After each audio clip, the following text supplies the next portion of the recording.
After hitchhiking across the whole America, how did you get into sales?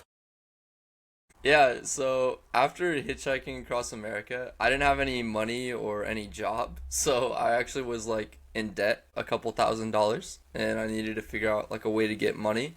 But before hitchhiking, I was like a server at a restaurant and I absolutely hated that job. And I loved talking to people. And then that's when I kind of found out about sales when I looked at everything I like to do and all the jobs that were available. A buddy of mine had a sales job opportunity, which was like knocking doors in neighborhoods and convincing them to buy internet. And I was like, I think that honestly is better than working at a restaurant. So I got into it, and in the span of like a few days, I made my entire like month's like work pay in like a few days of knocking doors. And I was like, okay, like sales is has so much opportunity, and I'm making the same amount of money like that I was at a restaurant in a few days. So I was like, I think I should stick with this. So ever since then, I never went back to the restaurant, and now I'm doing sales. And then I can work on online now, so I transitioned from door knocking in person in neighborhoods to sales online. So now I can kind of travel and be wherever, so I have more flexibility. That, that's pretty cool story, I need to say. And I think when I was watching your content, saw you had a lot of failed businesses and failures that went before this sales job. And the question I'm interested in is, what's your favorite failure, if you have one? Favorite failure.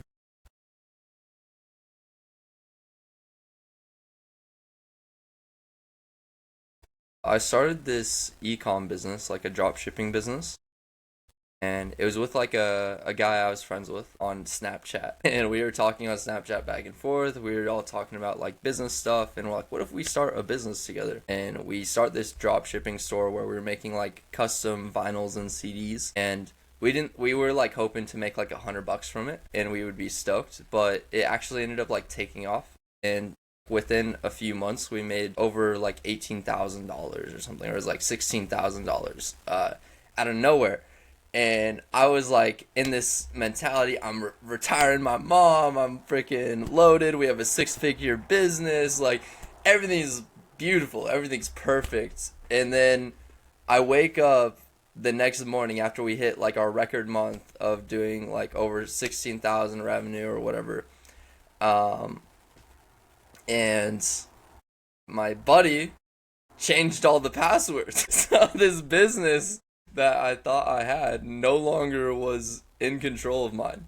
So I lost everything, and I was like in the middle of a trip too, so that was like my only source of income, and I was like, "Damn, that's a bummer." But it really taught me about like doing things the right way. If I treated the business like a legitimate business, not just some like side hustle or like little thing, we would have had the right documents in place, we would have had the agreements in place, like we would have actually had everything in order where something like that wouldn't happen. And I think that's like a big lesson I learned, because a lot of the business I started, it was more just like trying to get as much money as possible, but not actually treating it like a business.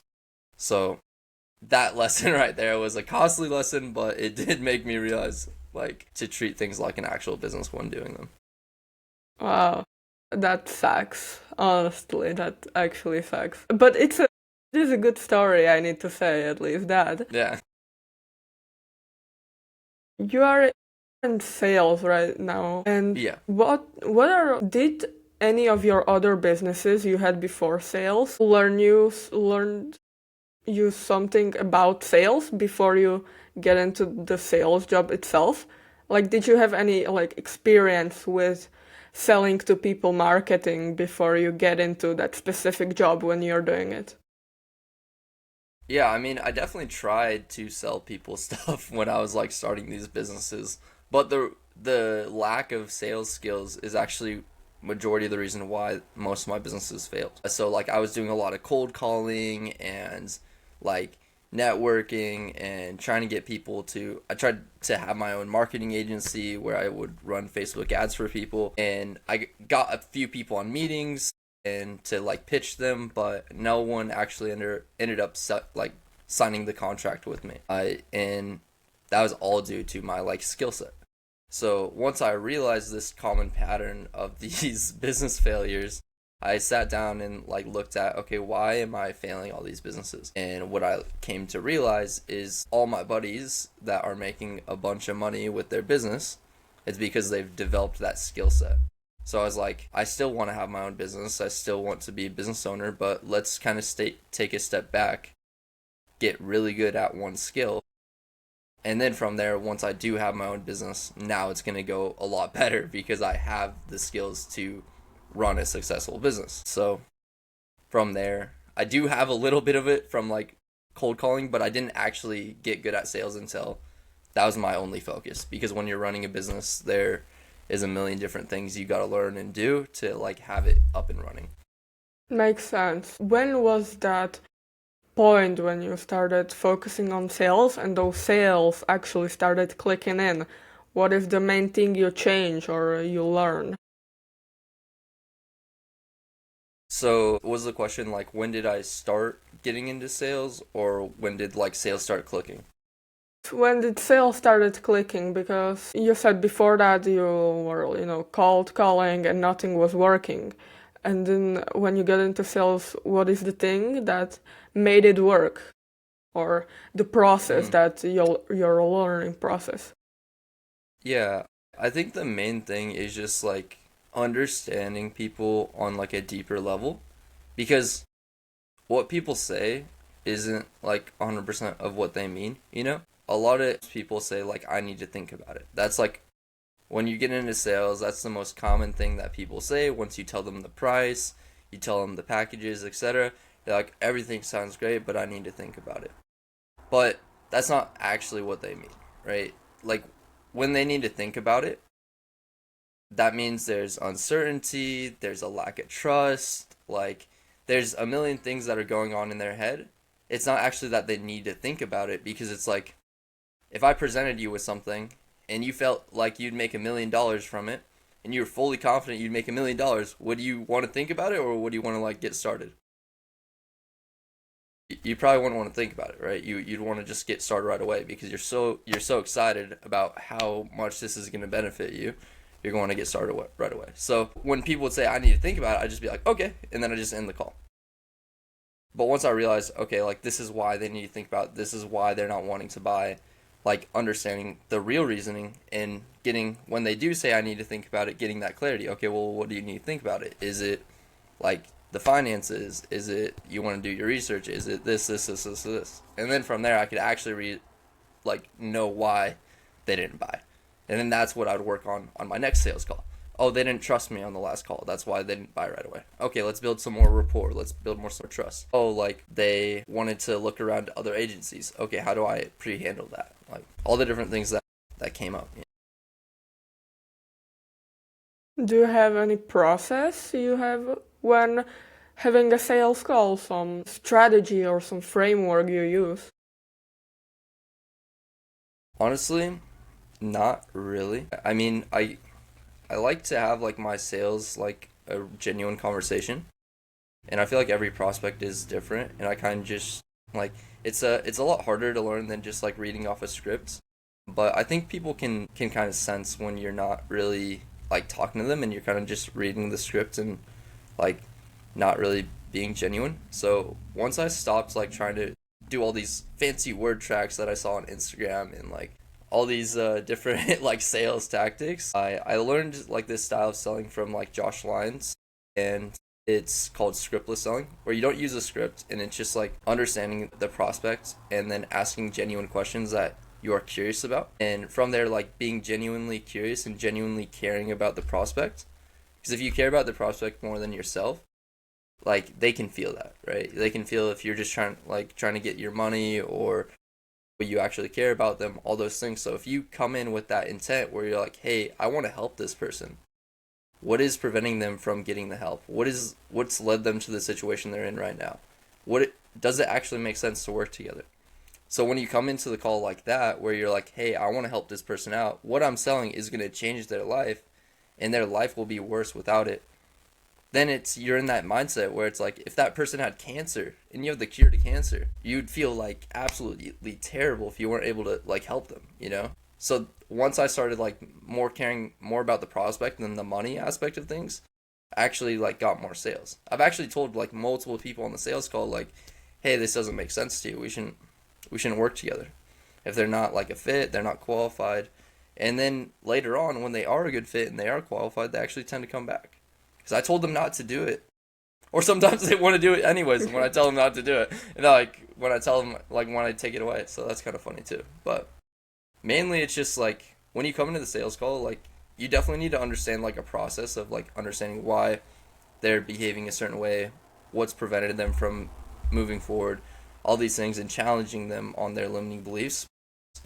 At the end of the day, like just having a genuine conversation will make your sales go way better rather than trying to do some like inauthentic like sales like script process. At least from my experience. That's one of the things that actually many people say to me when I ask somebody about sales, that it is actually about helping people. It is no more about, they say, think like a hamburger to a vegan or something like that. Yeah. It is actually helping people and having just actual care for it, making them feel like heard, understood, and more about that. What would you say to a beginner salesperson that are trying to get into this job? What would you say to them? Some advice? Someone that is trying to start sales or already is in sales but they're a beginner.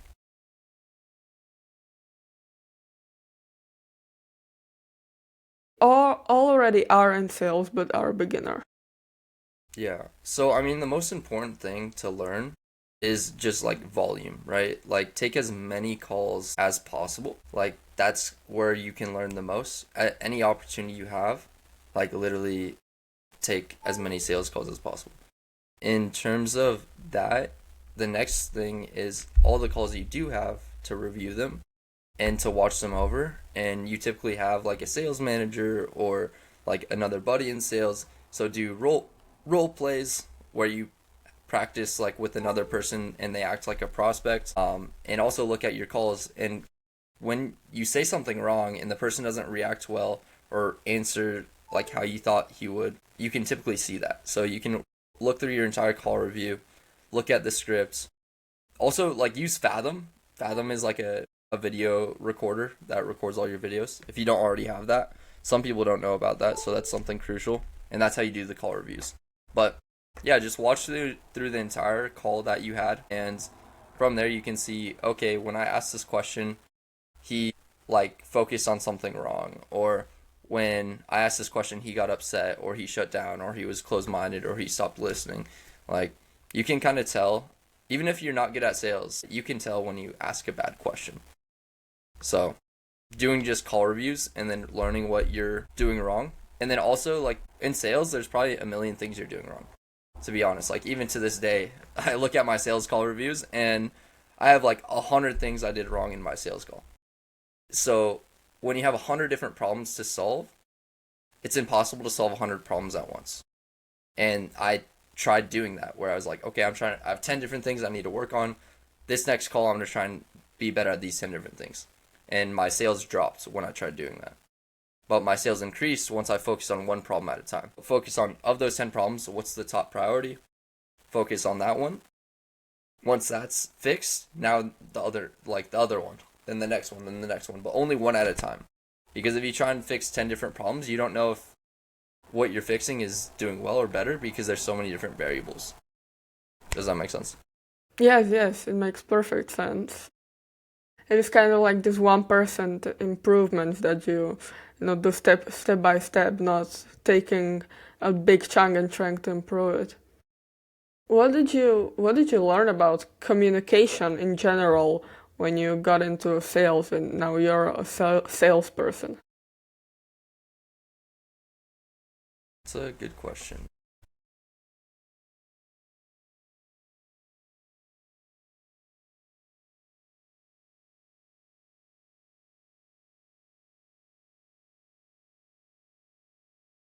I learned that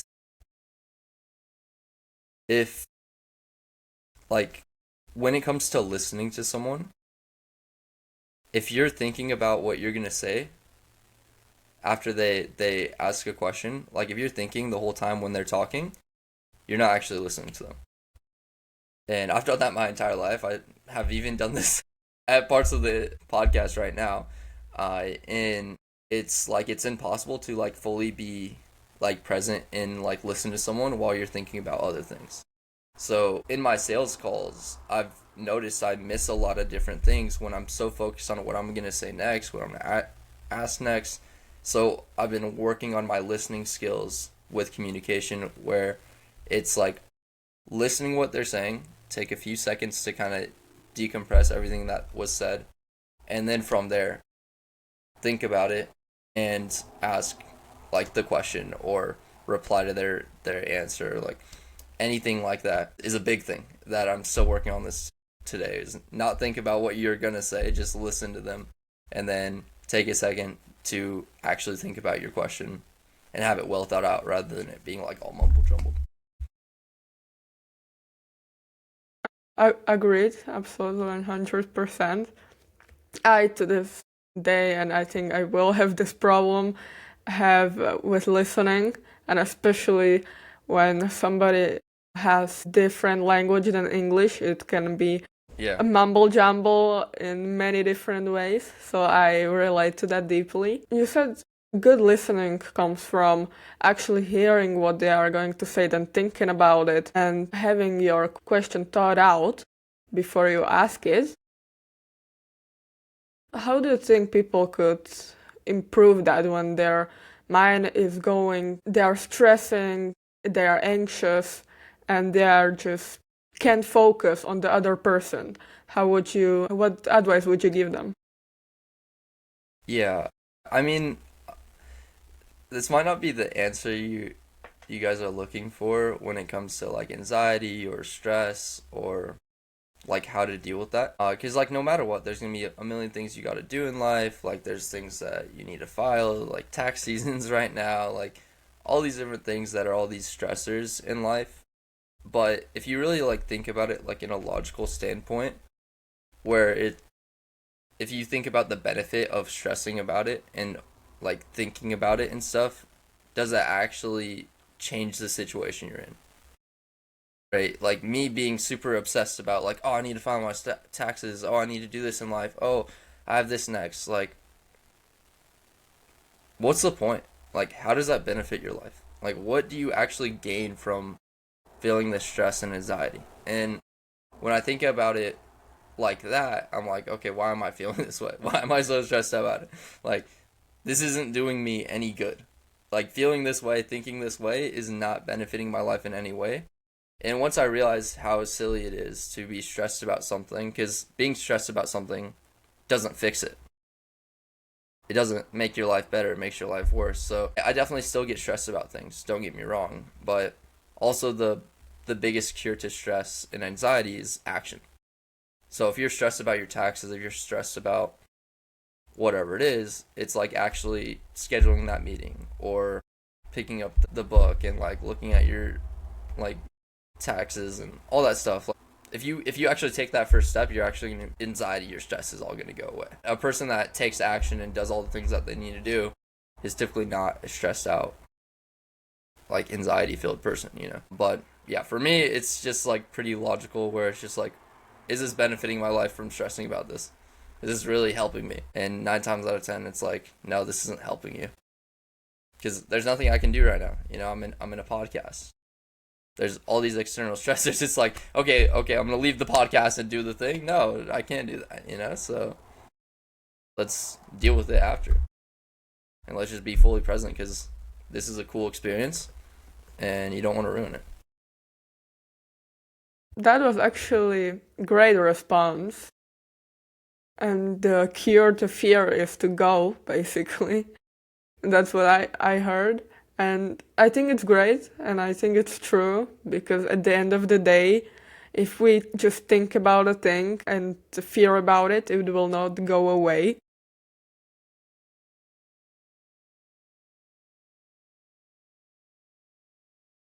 It is just thinking about it, and it is really interesting to me that you did so much stuff in your life, and I can't believe what kind of stress you were like put through. So it's just really fascinating to me, honestly. With the stressors and the factors, most people, I think, don't know what career path to take or what to do. What advice would you give them? Hmm. I'd say talk to old people. That's what helped me, honestly. Like, I talked to so many, like, freaking 70-year-old people, 80-year-olds, like, 90-year-olds, and it was actually surprising that a lot of them are still figuring life out too, and they still don't got it figured out, and all these things that they spent 80 years living and thinking, they were completely wrong about. So, I think people forget that this is everyone's first time at life, and everyone's different. I have buddies that love where they live, like they don't have any desire to travel because like they love where they live. They can see pictures online of the other countries and all these things. For me, I cannot like imagine a life without traveling. I love traveling. So everyone's different, everyone needs different things. And I think at the end of the day, like as long as you're trying, that's all you can do. Because you can think, I love chocolate ice cream, and then you take a bite of that chocolate ice cream and you don't like it. So you don't know until you try. But if I were to give advice to anyone younger that is trying to figure out their career path, their job, or like where they want to travel, like anything along those lines, like I just would recommend do as much as possible. Every single opportunity you have, try it out. See if you like it, and then analyze that. Okay, like when it comes to jobs, I've had 12 jobs or something at this point, and when I looked at all 12 jobs that I had, I was like, okay, I liked this part of it. I liked talking. I worked at McDonald's at one point. Like when I worked at McDonald's, I liked talking to people, but I hated taking out the trash. I hated restocking the fridge. I hated this. I hated that. I hated being all greasy, like, and eating McDonald's. Like, all these things. There's a lot of things I hated, but there was one thing I liked, which was talking to people and the customer service aspect of it. Like, there's a lot of different things. I was an electrical apprentice, and, I'm not like a technical guy. I'm not like a manly man, I guess, like construction dude, but I loved learning something new every day. So every single day I came into work, they had me install a light fixture or a alarm system or a ceiling fan, and I didn't know how to do any of that. But I got taught how to do those things. So from there, I learned that in that job, I hated working in 80-degree heat, and I hated working like 12 hours a day, like doing something I didn't like. But I did enjoy learning something new every day. So now I'm like, okay, this job at McDonald's, I like talking to people. This job doing electrician work, I liked learning something new every day. Boom, boom, boom, all these different things. And I'm like, hey, what's a job that has all these things? Okay, with sales, I'm talking to people. With sales, I'm learning something new every day. Well, I like traveling and stuff. With sales, I can travel. Well, so then once I realized all these things I liked and in the jobs I've had, I'm like, what job has all these things where it's majority of it? Yeah, there's still parts of sales I hate. Like I hate doing the admin work. I hate like filing all the different spreadsheets and doing all the data tracking and like all that admin work. But 99% of sales I love, So I think everyone will find that thing, but you need to just kind of try a bunch of stuff out, see if you like it or not, and then every single time you get that job or start that business, analyze what you like or don't like about it. Then try and find something where a majority of the work is those things you like. That's really valuable. Thanks for saying that. And that's basically what most business owners and creators had on their journeys, just tried a million different things and then find the one thing that actually made them successful. And they keep doing that thing. And you said multiple times on this podcast that you love talking to people. What people do you love talking to the most? What kind of people do you love talking to the most? Everyone, I'm a freaking talker. So, like, I'll talk to the old lady on the bus stop. I'll talk to the homeless man on the street. Like, I'll talk to the cashier. Like, anyone. Like, honestly, I just like to connect with people, and everyone has a different story. I was at the coffee shop the other day, and I talked to this like he's like 92 years old, and I was talking to him, and I just was like, "Oh, what's like a good memory you have?" And he goes on like a 2 hour tangent talking about how he started field hockey like in California, and he was like traveling the world doing field hockey, and that was like the best thing he's ever done, and that was like his greatest accomplishment. And I would have never expected this dude to be like this field hockey guy. But he was so passionate about it, and he was like, he had this big smile on his face. He's like, "Yeah, we went to Colombia, and we played against all these people in the jungle, and like we did all this stuff, and man, that was the life. That was the thing, man. Like, and he did that, like, and that was like his biggest passion, his biggest like thing, and everyone has their own thing. That's the beauty of it. Like, some people love content creation, some people love coffee, some people love traveling, some people love business, some people like sales. Like, there's all these things, but that's the beauty of it. You never know. Like, I would have never guessed this 92-year-old would have told me for 2 hours how he loves field hockey. But I was talking to the barista that doesn't like makes my coffee every morning, because I'm addicted to coffee. And I was just talking to him, and I like saw he had some like artwork and stuff, and I asked him about what his weekend was like, and he talked to me how he does photography, and how like he loves like documentaries and stuff like that, and it's his dream to do that. And it like, and now every time I see him, I like know that different piece of him, and like I look at him a little bit differently, and like have that deeper connection. It feels like a little bit more human. I think we're so transactional these days. I'm like, give him my card, give him my coffee, and then I head out.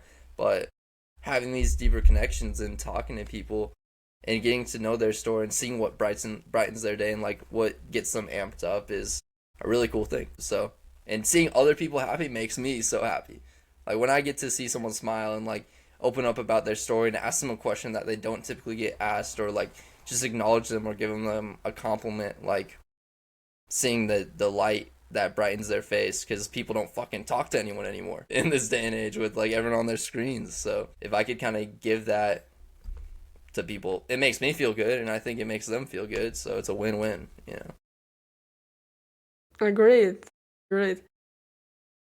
To like some people, even me, I'm pretty anxious person about anything and shy.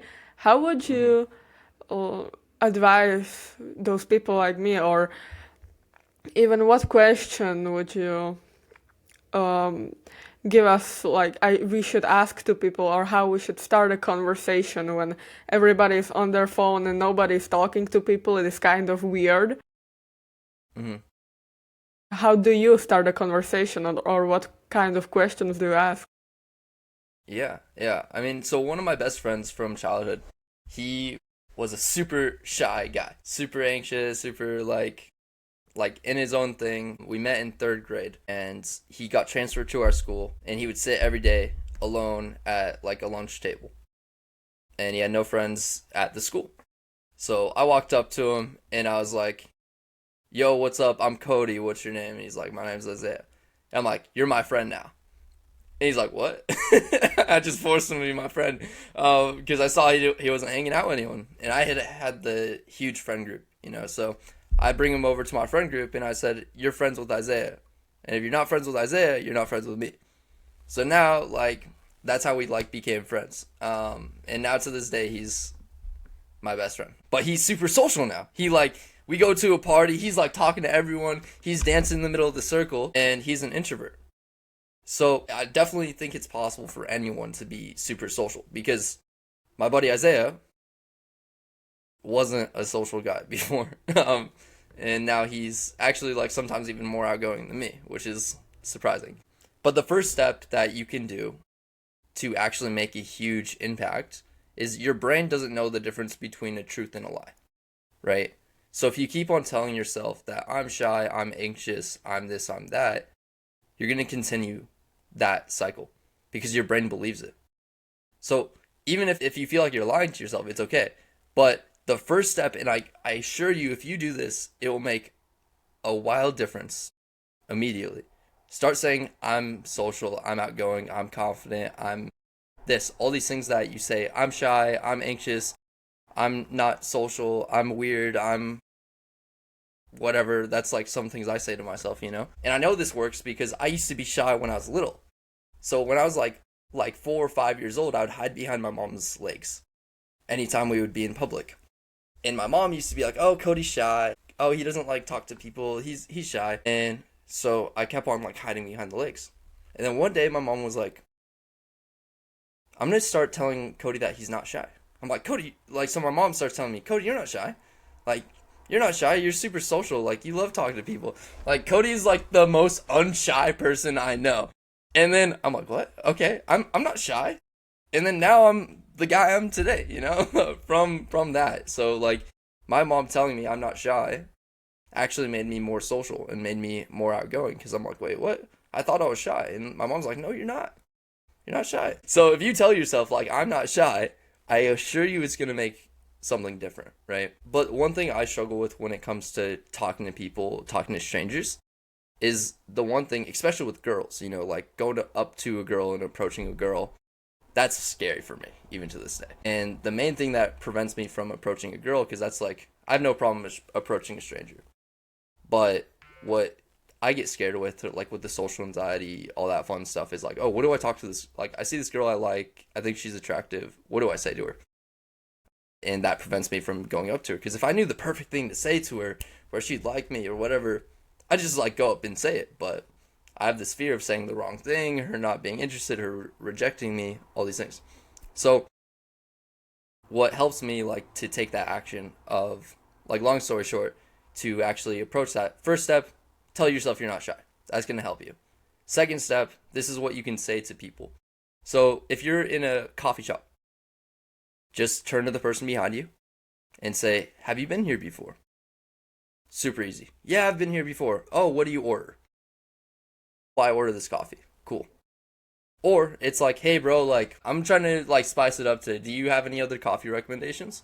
I usually go with a latte. Oh, you should try the cappuccino. It's really good. Okay, cool.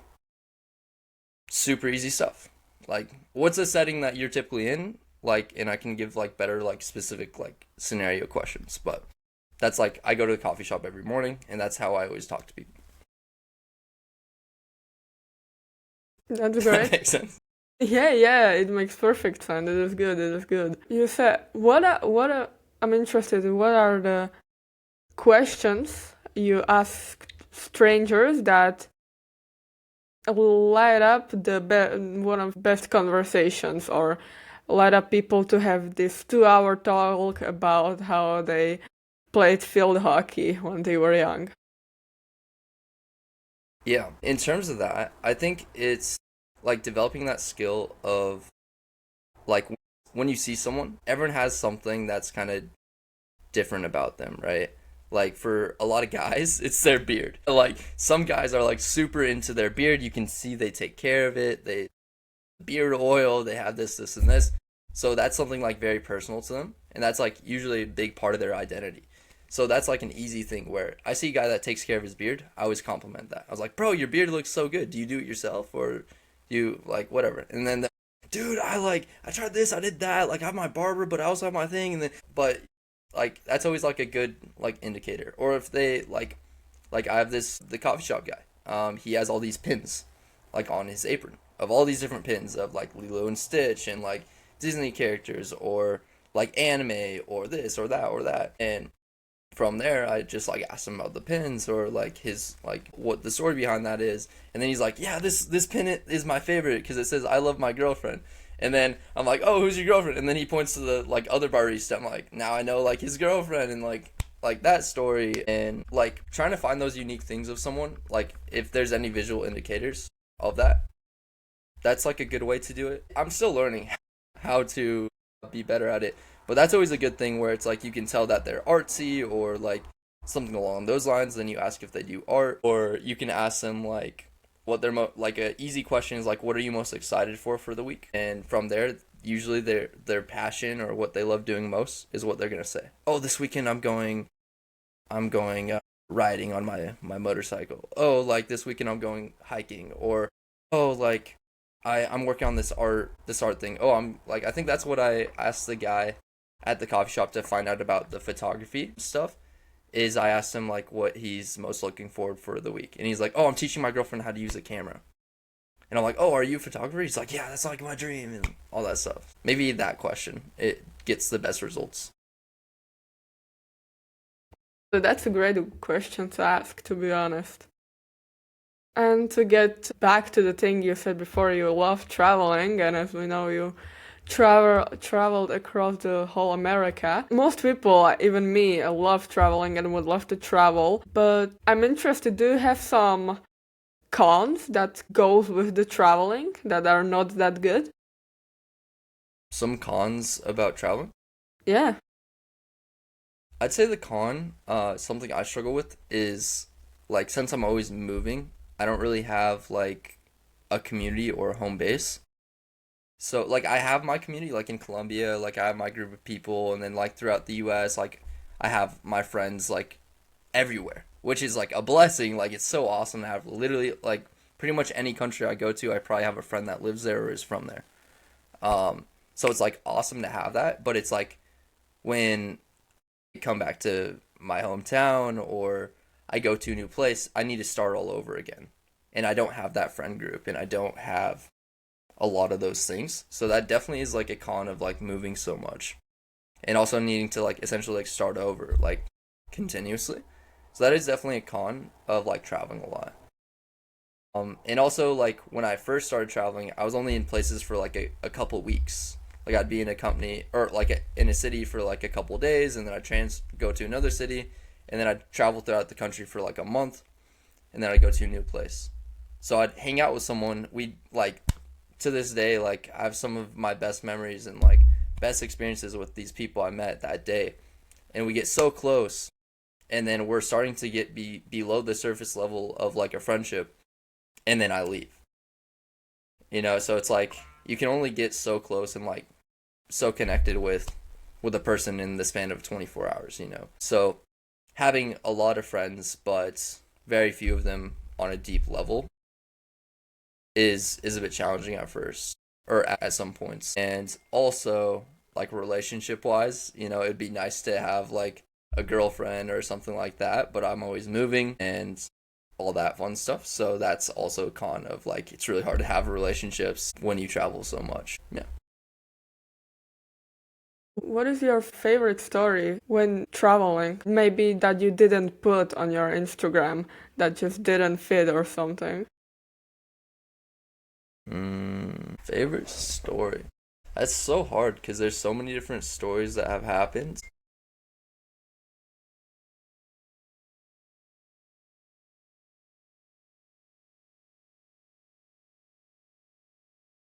Trying to think. What's like a type of story you want? Like Well, there's a million different types of stories, yeah, so it's yeah, like yeah. hard to. Scary one, I'm feeling. Scary story you have. Oh, okay, scary story. Okay, so when I was hitchhiking, I had very few experiences that were negative. Like I probably did about 500 rides and only three experiences where it was like yeah, could have been better, I guess. So, anyways, I'm like I put my thumb out and this guy picks me up. And we're driving the car and he's like he has got a big personality, like very very unique character, I'd say.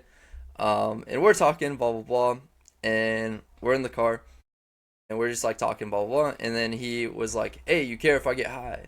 And I'm from California, so like weed is legal. And so, anyways, I thought he was just like gonna smoke like a joint, and a lot of my buddies like they they smoke like a little bit while they're driving, and like they're 100% fine to drive. So I was like, yeah, bro, it's cool. Like, I mean, I don't care. I'm from California. I don't smoke or whatever, but do your thing. He's like, all right, bet, but it's not weed. this is meth. He pulls out like this huge like Ziploc bag like filled with like probably thousands of dollars worth of meth. And then we pull over at a gas station, and he's like doing lines of meth. And he's like, "You want any, man?" No, actually, this is my stop. Thank you so much for the ride. And I just like hop out of the car. But yeah, that's like a funny, like, I guess, like scary situation I was in. But I survived. I wasn't in danger, like all these things. But yeah, definitely glad I didn't spend more than like 10 minutes in the car with him. Yeah, probably that. That's so cool. I actually love every one of your videos that you have from stories when hitchhiking across America or before when you met so many people. Maybe even harder question than that is, do you have a favorite country to go back to? For living or for traveling? For traveling. Okay, so my favorite country to travel is most people's like least favorite country, but my favorite country is India. So that's my favorite place I've ever been in terms of travel experience. What do you love the most about India? Well, it's so different than any other country that I've ever been to. It was such a big culture shock. There's so many different like growth and experiences that I needed to like get used to and adapt to, and like there's uncomfortable situations, like all these things, like it was just like a great experience overall. And also like Indians are so freaking friendly, dude. Like I'm gonna butcher this, but it's something like Aditi Ati, something like that. And that's their saying out there, and it translates to treat your guests as if they're God. So, like, when I was staying at Indian people's homes, bro, like, they treated me like a king. Like, I wake up at, like, whatever, 8 in the morning, like, breakfast in bed. Like, they, like, give me their car keys. They're, like, drive my car wherever, whenever. Like, all these things. They just, like, literally took care of me like a baby. I needed to beg them not to feed me food. Like, they ordered fresh prawns from the ocean, delivered right to the door, made a from scratch prawn curry. Like, best food I've ever had. Like it's just crazy how like like their hospitality is out there.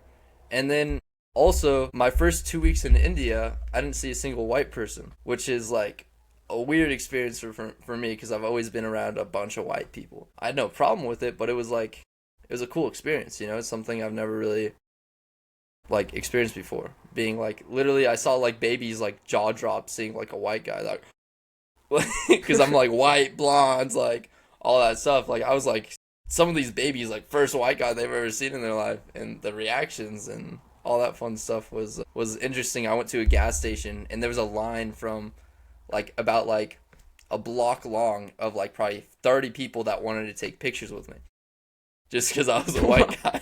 Because like they've never seen a white guy before, so like let's take a picture. He's famous. He's the only white guy in the town, so that was pretty funny. Also, like India is super diverse, so that like I hiked through the Himalayan mountains in India. There's like the historical places. There's the Taj Mahal. There's different architecture. There's different nature spots. I camped and hiked out there. Like there's so much diversity, like similar to the U.S. where it's so huge, where you can find there's the beach, there's the mountains, there's the rice fields, there's the tea plantations, there's all these different things. There's the history, there's the historical sites, like everything you could ask for, and it's super cheap too. Like you can get a hotel in India for $5 a night. So No, that's why I like do you India. have a do you have a favorite, story from India? So yeah, actually, when I was in Bali, I'll get to the point of India. I was out dancing, and kind of the story of the whole reason I wanted to go to India was because my mom is a hairstylist, and she did the hair of an Indian lady. And like the Indian woman that was getting married was telling my mom all about how crazy Indian weddings are. They last up to a week long. There's all these different activities, there's all these celebrations. And once my mom came home from work, she told me about her client and like the crazy wedding that she was having, like to celebrate. And I'm like, I gotta go to an Indian wedding. And what's the best place to go to an Indian wedding? is India. So when I was in Asia, it was like my mission to go to an Indian wedding. So when I'm in Bali, I'm like out dancing and I start dancing with this girl and her name's Anu. And we do the basic talk where it's like, oh, what's your name? Where are you from? All this stuff. So she's like, what's your name? I'm like, I'm Cody. And then I'm like, what's your name? She's like, my name's Anu. And I'm like, Anu, where are you from? And she's like, India. And I was like, yo, no way. Like, you're from India? I'm going to India. And she's like, really? Why are you going to India? And I was like, because I want to go to an Indian wedding. Do you know anyone that's getting married? Can I go to the wedding? And then she's like, no. And I'm like, damn, okay. No worries. But we became friends and we just like danced and like talked all night. Just she was telling me about India and like her travels and stuff like that. And the next morning she was going to like another country or another city or something like that. So split ways, never talked to her again. And I'm traveling through like Thailand and I get a random text and I look down, I'm like, Anu? Like the Anu I met in Bali like 2 months ago? And she texts me out of nowhere. And she's like, hey Cody. I'm like, hey, what's up? How's the travels going? And she's like, it's going good. I remember you said you want to go to a wedding. My best friend's getting married. Do you want to come? And I was like, yeah, when? And she's like, next week. And I'm like, okay, I'm gonna book a flight. So I ended up flying to India and starting my trip with an Indian wedding, and it was like the best thing like I've ever done. Like in India, it's so much fun, so much celebration. Overall, the one of my favorite experiences. That's so cool. What they are doing on these Indian weddings that they are so crazy. So I don't know all the names of the stuff, but there's all these different ceremonies where like there's like dinners, there's like happy hours, there's like each part of the family puts on a show for the parents.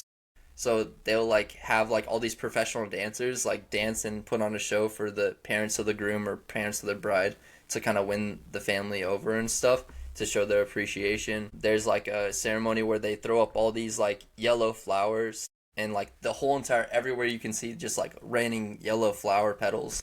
And everyone wears yellow dress shirts called kurtas, and then you paint the bride and groom's face with like gold paint on their hands, their knees, and their feet, and their face.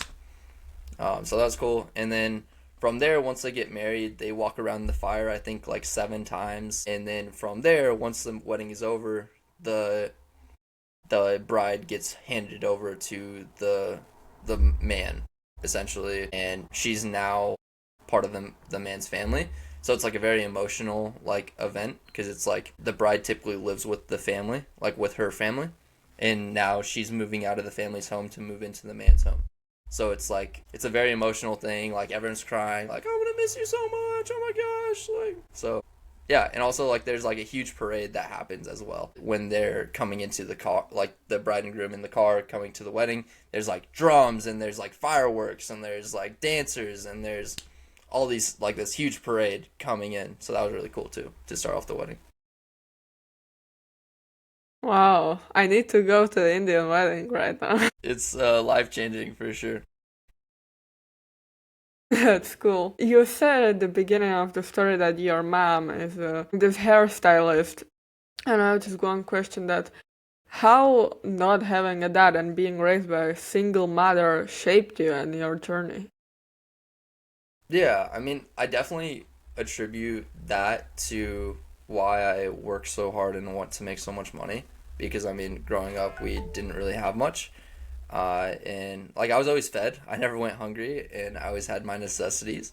But when it came to like an Xbox or like a laptop or video games or new toys and stuff like that, it was just like it was just not in the budget, you know. I'd get one pair of shoes a year, like get like one toy a year for like or two like on Christmas and my birthday. But anytime I wanted gifts in between that, I needed to figure out how to actually like pay for it because I didn't want to ask my mom because I knew like we don't have that much money and I didn't want her to be in that spot where she feels bad that like should trade so we both have new toys. So that was kind of my first like little hustle where I'd convince these kids that my toy was better than theirs, but I've had it for a long time, so we should trade, and now we would both have new toys, and it's a win-win for both of us. but they would get some $5 like cheap toy, and I'd get like a $100 toy, and then we'd switch. So that's kind of how I'd get new toys growing up. And then it kind of just taught me like how to make money. I'd sell chocolate, stickers, yo-yos, kendamas, like all these things to like make money. And then I started my first like online business when I was like 12 years old, and I was like drop shipping like OtterBox cases, which are like a phone case.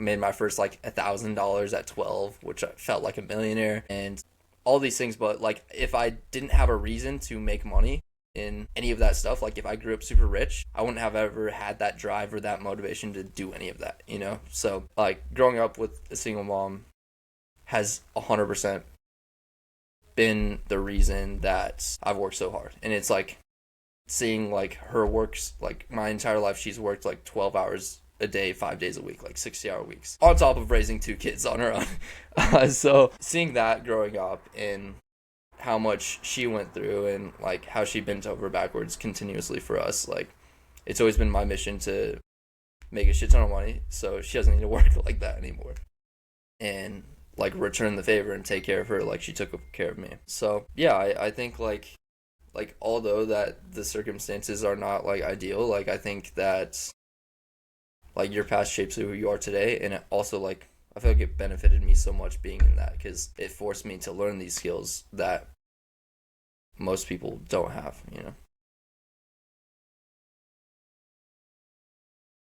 That's real inspiring and great. You were actually entrepreneur from such a young age, switching toys.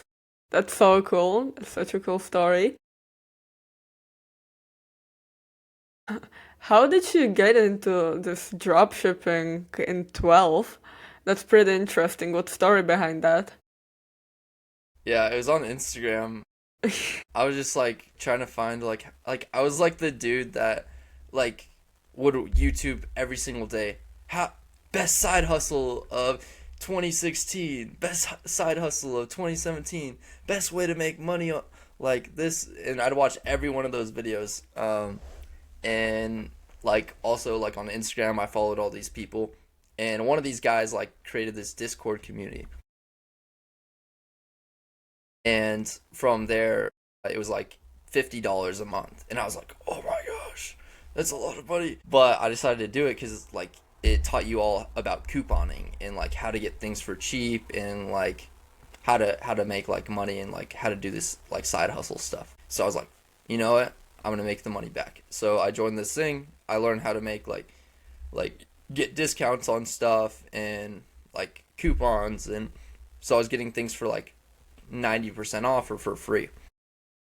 And from there, that's kind of what got me into it. But it was just from like watching all these YouTube videos of side hustles of like how to do it, and then I found this like Discord community that was like $50 a month that taught you how to get free stuff or like things for 90% off.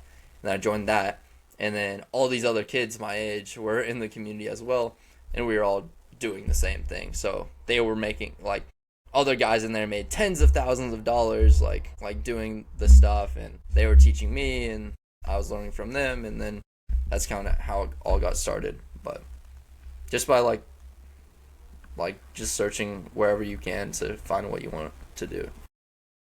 But 100% the community aspect of it is what helped me get started. That's cool. And do you live in Colombia right now? Yeah. Right now I'm in California visiting family, but I will be in Colombia in like the next week or so, moving back out there. Why did you choose Colombia to live there from all the countries you could have chose? A big thing is the time zone. Now that I work like remotely, like I love Asia so much, but the time zone I need to work from like 9 p.m. to like 5 a.m., which would not be ideal. So the time zone, I have it on my bucket list to become fluent in another language. So I'm learning Spanish right now. And I also love dancing. So like the Latin culture with dancing is really awesome out there. And I'm learning salsa and bachata and reggaeton and all these things. And like everyone dances out in Colombia. Like that's just like in their blood, I think. They're just built different with dancing. So that's also another reason why I chose it. And also the That's network out in Medellin. I saw one of your videos you had on your bucket list, starting a podcast. How's that going? Yeah, I recorded like one episode with a buddy. And it was fun. It was good, but yeah, more trying to figure out how that operates and what I want the podcast to be about. It originally was for like a like consulting business that I was doing to kind of like do a lead magnet where the podcast would be all about like their business and what they're doing wrong, what they're doing right, what they need support with, and all that stuff. And then that podcast would have more people want to like get help with their business. That was the original idea of it, but now it's like who knows. But I'm trying to take content really serious this year because I've been pushing it off for a while.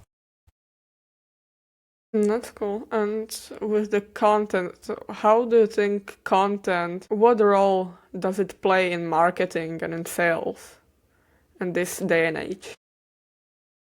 Yeah, I think it's definitely like a make or break for like big companies for content. Like as a sales rep, everyone knows if a guy came from an organic video versus an ad. Because like the people that come from organic, it's like they come ready to the call just wanting to buy. Because they've been watching the company, they've been watching the creator or whatever for so long. So all that trust, all that is built, and they come to the call knowing what you do, knowing your company, knowing your background, knowing your success stories, all these things, and then they're just like ready to buy. But when it comes to a cold ad, when that's the first time they've ever heard of your business, and then they book a call with you, it's like you still get the sale. Like it's not gonna make you not get the sale, but it is a lot harder of a sale since this is their first time ever like seeing you, talking to you, etc. Yeah, makes sense. And do you have, how do you want to improve your content in 2026? Do you want to start the long form or?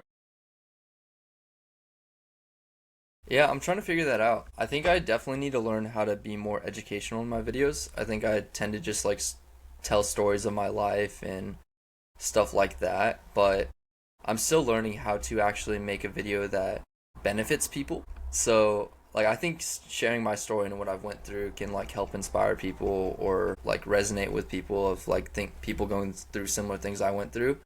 But I want to get to the point where I learn how to make content in a way where they watch my video and their life is better like immediately. And I don't think I've learned that yet. And I feel like that is gonna need to have like long form content in the future, but right now I just want to focus on short form, get that down, have success with that, and then transition into long form as well. But right now my short form isn't the greatest, so I don't want to like try and figure out long form when I haven't even figured out short form. Makes sense, makes sense. And one of the questions I ask people almost on every podcast is, what is the topic you wish we would talk more about or you wish we would talk, but we didn't get to it? Or I didn't ask the question about it. Honestly, I think like this entire podcast is like your interest in what you like and like what questions you personally have. I think it should be around that because there's always a million different things that I want to share, I want to talk about, whatever. But this is something you're building, and the audience that you build and the following you build they're gonna build because they like the interests that you have. And from there it's like I feel like just be you, I think just talk about what you want to talk about because then you're gonna have a common trend between all your episodes. They're all gonna be a similar way, and that's just gonna increase your following. But if like you have a guy that the entire episode talks about something drastically different than your audience usually follows you for because you're asking different questions. I don't know. Like that's kind of my take on it. So I think you did great. I enjoyed this, and the entire time I had such a fun time. There's nothing I wish you would have asked me. I think it's more like I wish I was asking you more questions, but I know you want the guest to be the speaker. So, yeah. Yeah, actually, my one of my philosophies to here on podcast I have is to bring the best out of people, and I just want to make sure they share all the things they need to share and say all the things they wanted to say, just to make them feel heard that Yeah, they yeah. said all they wanted to the world. And I'm so glad you had such a great time. So I will ask not one more question, but question. I have this 10 questions I bring out for every podcast that I said it was kind of structure. It is like 10 questions I would regret not asking. Basically, I said like that, and then the other is just flowing. And Mm-hmm. one of them was, if I remember it correctly, is what were the unusual lessons you learned from traveling? Because most people think is like, yes, you learn independence and you learn living by your own and figuring stuff out, but what are the unusual lessons that you learned while you were traveling? Mm,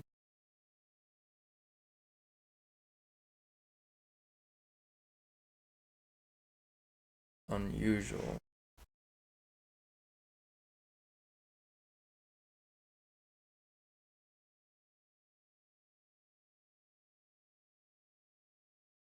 Gotta think about that for a second. Take your time.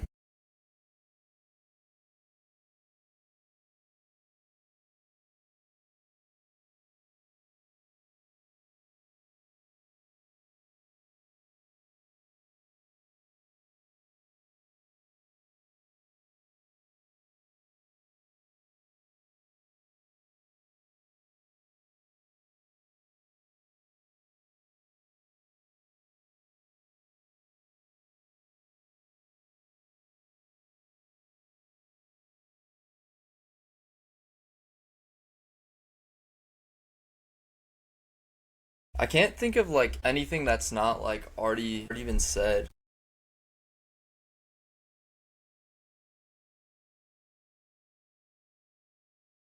Unusual lessons. Like I have like the I feel like generic answers. Like I've met a lot of like in my travels I've met like a lot of people from a lot of different backgrounds. People that are hyper wealthy, hyper successful, and also people that are like dirt poor. And like everyone's like honestly the same. You know, like someone that's a celebrity, someone that's famous, whatever, like or they have millions of dollars, like or they don't have any money at all. Like everyone wants the same thing. And everyone's like this like deep down like fundamentally everyone is very similar. One thing I guess like I the biggest thing I've learned from traveling is like a common misconception that I think people have is you need to be rich to give, and you need to have a lot of money or like a lot of stuff to give. But the people that have actually given me the most have actually had the least. And if it's giving a smile, giving a compliment, giving me like letting me stay at their home for free, like all these things that you could do when you're not rich, you know, like there's very few people that I know in the US that would let a stranger stay at their home. That costs them nothing, you know. And a lot of people be like, "Oh, I like billionaires should give away more money. Oh, like all these corporations aren't paying taxes and all this stuff. Like they should give more." But a lot of these people that are talking about like, "Oh, you should give more," aren't really giving anything when they could. And I realized like when traveling, like all these people that were like living in villages, making around like $20 a month, or like letting me stay in their homes, or they like had a t-shirt business and they gave me a free t-shirt like as a thank you and a farewell, or they gave me a Bible, or like they gave me a ride to like the next town I needed to go to. Like they even like um tried giving me money. Like I had a homeless person in Thailand give me money. Like cuz they thought I needed money cuz I was like hitchhiking, and I was like, "No, no, no, I don't need money." And I didn't even think for a second to give him money, which I had a bunch of money comparatively, you know, like even like a dollar or two would have like been a few meals for him, you know, but I didn't even think about it. So I think like having that mindset where it's like I felt like I didn't have that much money and I couldn't give or help people when you can always give or help people, even if it's not something financial, if it's a compliment, if it's a smile, if it's anything along those lines, or a place to stay when someone needs it, you know? And that's like, I guess, I don't know if that's considered unusual or not, but that's something I really realized, and it made me feel really selfish and really, really self-absorbed because all these people that had so much less than me were giving so much more than me. So that's the biggest takeaway I've had from travel. That is a great takeaway. At least I've never heard of this lesson and takeaway, so I'm glad you shared it. And I think this is probably the end of the podcast. Or if you Yeah. don't have any questions for me, because you said, yes, of course, I want to be the person, the speaker, but as I said, I like when things are a conversation. So even when you have a question or something you're interested in, you can absolutely ask. Maybe in the future, because I I would love to have you back someday. Maybe in a few years, it would be cool. And of course, I want to thank you for going on this podcast, for being here, for sharing your stories. I think it's been great, and I've had such a good time. And I want to thank the viewers too that they were watching till the end. Awesome. Keep on doing this. This is awesome. I can't wait to see the future of this. Thanks. Thank you for having me. I had a great time. Of course, thanks.